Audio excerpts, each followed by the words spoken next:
Hi, I'm Mark. I'm an early childhood educator.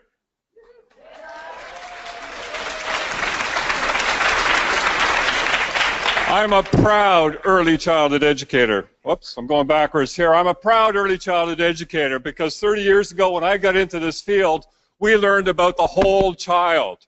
That's a new concept nowadays, apparently, but a whole child. And we based our practice on solid developmental theory. People like Jean Piaget, people like Maslow, and I'm going past Erickson, who was a great thinker in our field as well. But Maslow's hierarchy of needs is also being used in the business community. We have people like Yuri Bronfenbrenner about the ecological model, which we've been using for a long time. And now that's just starting to come in with systems theory, and it's starting to be more robust. We have theories like attachment theory that has been one of the most robust theories in all. And we've been learning this a long time ago, and we've been practicing this daily. We've got things like one of my favorites, Vygotsky's zone of proximal development. This is all about scaffolding. This is all about facilitating learning with children. It's what we do on a daily basis. We are ECE. And when I do leadership workshops, I remind people that as early childhood educators, everything we learned as early childhood educators is what we need to do as leaders, because we are ECE. Who are we? ECE. You got that right. In the year 2000, the National Research Council from the US published a groundbreaking book that basically did a meta-analysis of all the research to date, and they confirmed the fact that focusing on cognitive development isn't the most important thing. Literacy and numeracy skills are nice and fine and dandy. The most important thing for child development that promotes long-term development and health is social emotional development, something we already knew.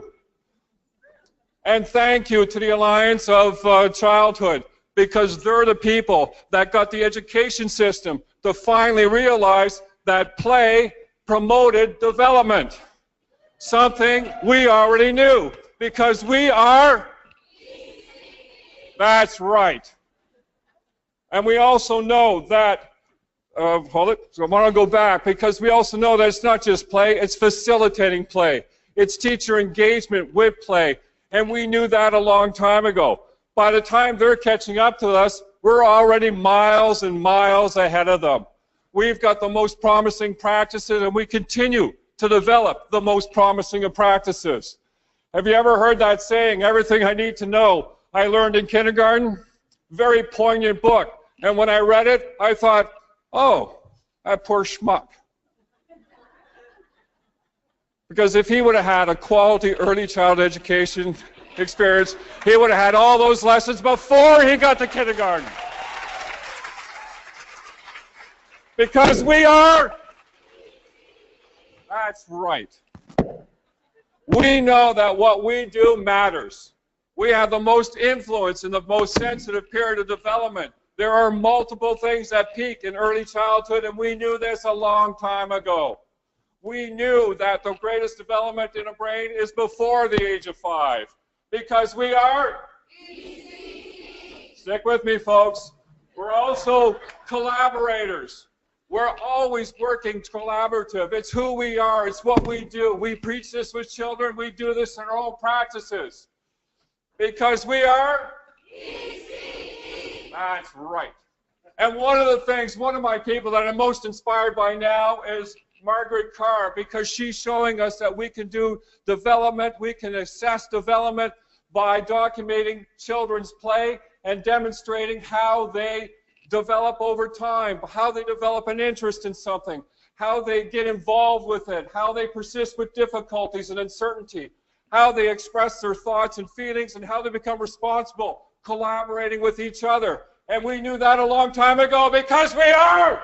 You're darn right we are. We know that the best investment in childhood is in the early years, and the Nobel laureate is proving that and showing the business community that they better smarten up. Because we are, we know that when people miss this sensitive period of development, there can be long-term effects. And we make a difference. We not only make a difference in the lives of children, we make a difference in the lives of family. We make a difference in the lives of community because we are... Now, here's a riddle. How many male ECEs does it take to fix a tricycle or a bike? Well, 3, as long as the toddler's helping them. Now, I've been in the field for 30 years, and I've often been asked, Mark, what's it going to take to get more men in the field? We need more men in the field. Well, my answer is money. Once we get paid as professionals, then more men will come in the field. Because it's not about us. There's nothing we do that can encourage them more. We are encouraging. We are supportive. We are collaborative. We are inclusive because we are. You know, 30 years ago, I've received nothing but support when I entered the field. When women had to prove that they were the best in their class to go into engineering or law or anything else, I just had to be confident and capable. So there's nothing about us that's preventing men. In fact, you know what? We've done very well, thank you very much, with the very people we've had in our field. Because we are... We not only survived minimum wage, we not only survived poverty, we've not only survived being called glorified babysitters, we have thrived. We have done very well, thank you very much. And we have a plan. And we have champions.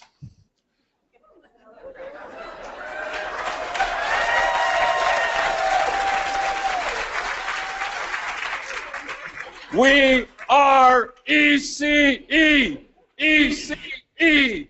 ECE! Come on, everybody, stand up! Stand up! All together, giant group, mic drop at the count of 3, 2, 1! ECE! ECE! ECE!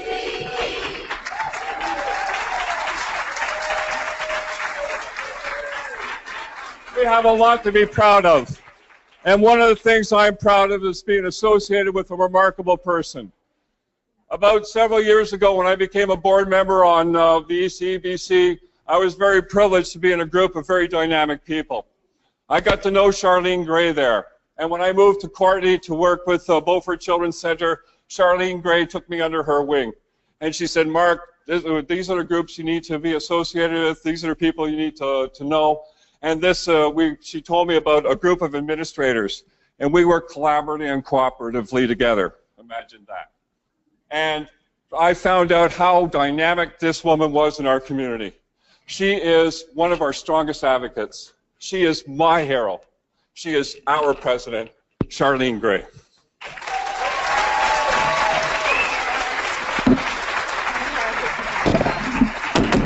Oh, mic drop.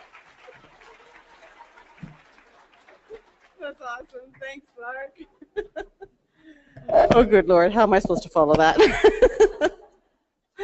Okay, so my time here this morning, my mandate is to rally, motivate, and inspire the sector. But there's another word that I want to talk about this morning, and that's opportunity.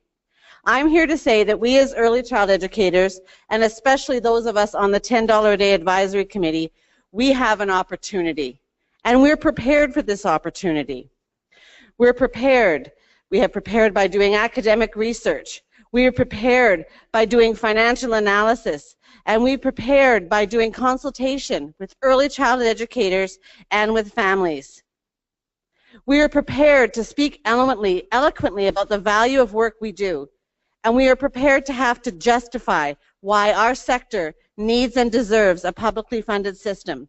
We're even prepared to stand out on the street corner with signs. And I'd like to acknowledge our sisters and brothers with the Coalition of Child Care Advocates, who in about an hour and a half will be doing a stroller brigade here in Vancouver, and we're with them in spirit today. The opportunity that faces us on May 9th is the most important of all. And what I can tell you is I am prepared. I am prepared to live in a world where early care and learning is publicly funded, where families can afford and can access a quality space of their choosing, and where early child educators finally are paid a living wage for the valuable work we do. Last night at the gala, we had a 60s theme, and so I thought I'd bring a little flavor from the gala last night to close out and get us started this morning. Peace, love, and 10 a day. Peace out.